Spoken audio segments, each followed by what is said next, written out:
Hi everyone. So we've got some bonus footage on metabolism stages now. You already worked off of some other people's pictures, but sometimes it just helps if we draw the picture ourselves. So that's what I'm gonna do. And we're gonna talk about some different locations, okay? So first location that we're gonna talk about is the digestive system, and I'm drawing some very simple villi, or the little protrusions in your intestine. So this first location is our intestine, which is a part of the digestive system.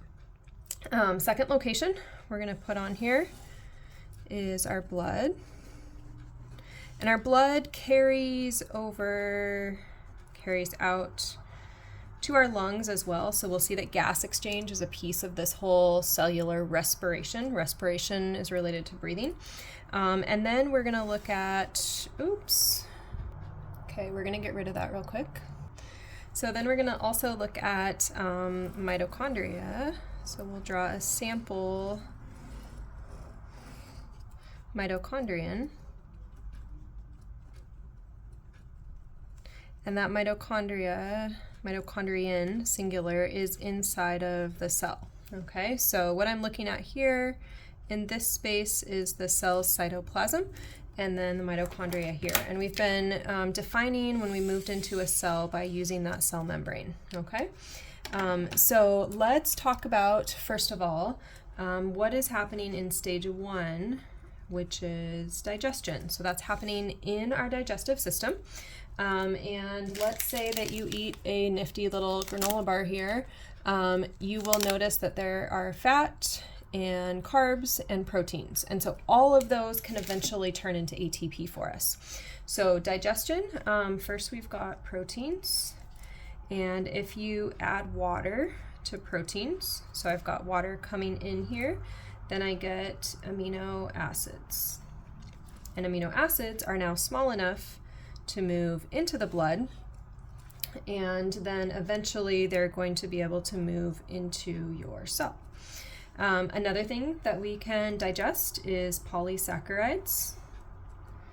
Polysaccharides are carbs, right? So again, hydrolysis, add water, and polysaccharides most often just hydrolyze to give us glucose, and so glucose moves through the blood into the cell. Third one, triglycerides. So those are the fats that we're eating. Again, if we add water, we can hydrolyze. We learned in chapter 15. And here we get glycerol, and we also get fatty acids. And those are two very different pieces. And so glycerol is going to have one set of reactions it goes through, and fatty acids will have another. Okay, so all of these are small enough now they can go into our blood and diffuse over into our cell.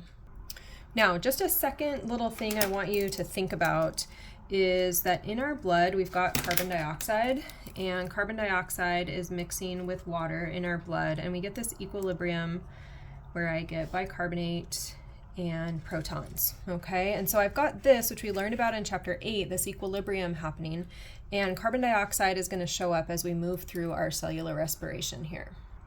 So let's first focus on, I think, what's easiest, and that would be glucose. So glucose gets into the cell, and glucose, just to remind you, has 6 carbons in it, okay? So I'm just kind of drawing the skeleton here. Glucose goes through glycolysis, so the pathway glycolysis is happening here, and turns into pyruvate. Now, pyruvate is 2 3-carbon chunks. Glycolysis, glucose lysis means we're breaking that glucose into 2 chunks, all right? And then it continues down into the mitochondria, and as it continues down, goes through another reaction where we lose one of those carbons, and so now we're down to 2 carbons, and those 2 carbons end up attached to coenzyme A. And so what I've got here is I've got acetyl-CoA. And just to remind you, so let's say I started with some food, which got hydrolyzed and still was my substrate glucose, moves down, here's my substrate glucose with 6 carbons. broke apart into two smaller pieces. And so what we're seeing here is catabolism, where I'm breaking down, hydrolyzing, oxidizing, those kind of things. And so now I'm down to my 2 carbons here for glucose. All right, so now it's not just enough that we're in the mitochondria. Inside of our mitochondria, we have an inner membrane, and it's got a lot of surface area to it, okay? So this is the inner membrane of the mitochondria. And then across through the middle here, this is called the matrix of the mitochondrion. And so our acetyl-CoA then is able to move into the matrix, and there's a pathway waiting for it. And so forming into acetyl-CoA, that's going to be what we would consider stage 2 of metabolism. Now we're at stage 3 of metabolism, which is the citric acid cycle. And the citric acid cycle is going to be happening again in the matrix of the mitochondria. Now these 2 carbons feed in, and those 2 carbons then end up kicking out, and I'm going to change to a different color here to emphasize that CO2. So I breathe out those 2 carbons that came in, now are a waste product. And the good thing that I get out of the citric acid cycle is I get high energy coenzymes. So I get NADH, specifically 3 of them, and 1 FADH2. So I get those high energy coenzymes out of the citric acid cycle. Those in turn are going to come over to the electron transport chain and oxidative phosphorylation. So I've got 5 proteins. This one actually doesn't cross the membrane, but 5 proteins embedded in that inner membrane of the mitochondria. And this is going to be what we refer to as stage 4 of our metabolic stages.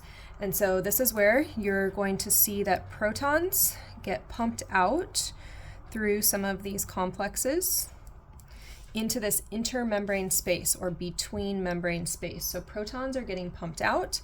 At the 4th enzyme here, we're using the bulk of our oxygen. So you have, from your lungs, breathed in oxygen, and that oxygen has worked its way into the matrix of the mitochondria. So that's oxygen that was transported from the lungs to the blood, all the way into your mitochondria. Here it's going to get reduced, and that in turn helps all these protons that build up in this intermembrane space now are able to move back into the matrix across complex 5, which is ATP synthase.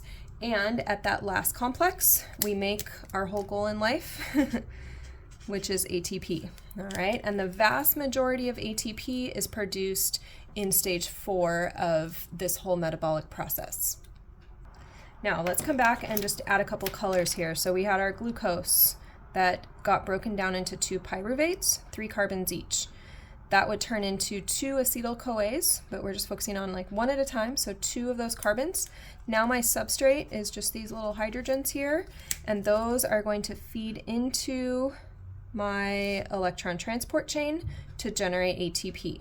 All right, protons from these high energy coenzymes are able to be pumped across, build an electrochemical gradient, and then come back into the matrix, and now I'm getting lots and lots of ATP. And let's just emphasize again, lots of ATP.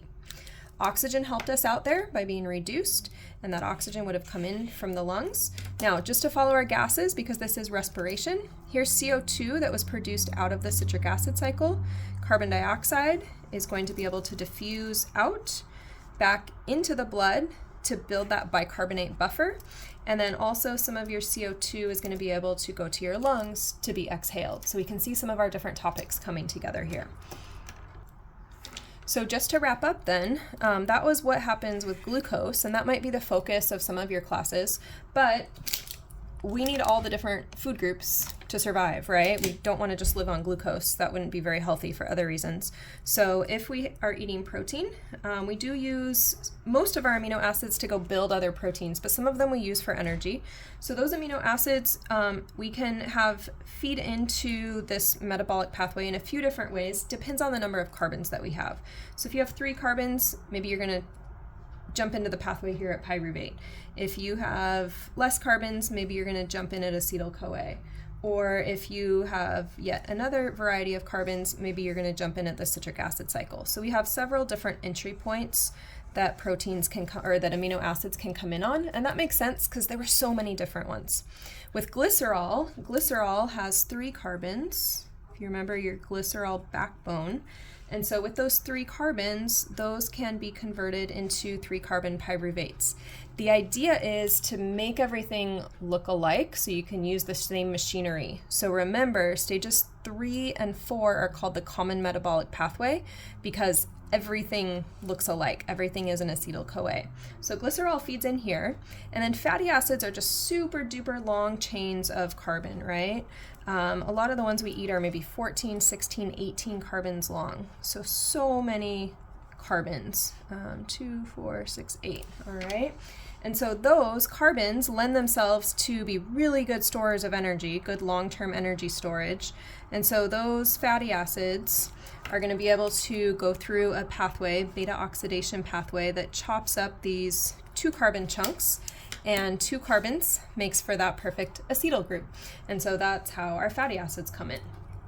So just to recap very briefly, we have stage 1 where we've got digestion, and that's hydrolysis reactions. And just to add, any of these are all substrates, right? We've got lots of different substrates coming in here, and I would have various carbons as well here with my amino acids. So large polymers get hydrolyzed down to monomers in stage 1, move through the blood to whichever cell we're trying to get to. Each of those smaller groups comes across the cell membrane and gets converted into something getting closer and closer to this common molecule of acetyl-CoA. All right, acetyl-CoA moves into the matrix, is used to run the citric acid cycle. From that, we breathe out some carbon dioxide, and we get high-energy coenzymes. High-energy coenzymes get used by the electron transport chain and oxidative phosphorylation, working from the matrix, sending protons into the intermembrane space, and then those get pumped back, and we get lots and lots of ATP. So digestion, turning everything into acetyl-CoA, that was stage 2. Stage 3, citric acid cycle. Stage 4, electron transport chain and oxidative phosphorylation. So I hope drawing that out a bit helps you, and also helps you see how everything kind of relates, including that gas exchange and that buffer that's helping keep our blood pH steady.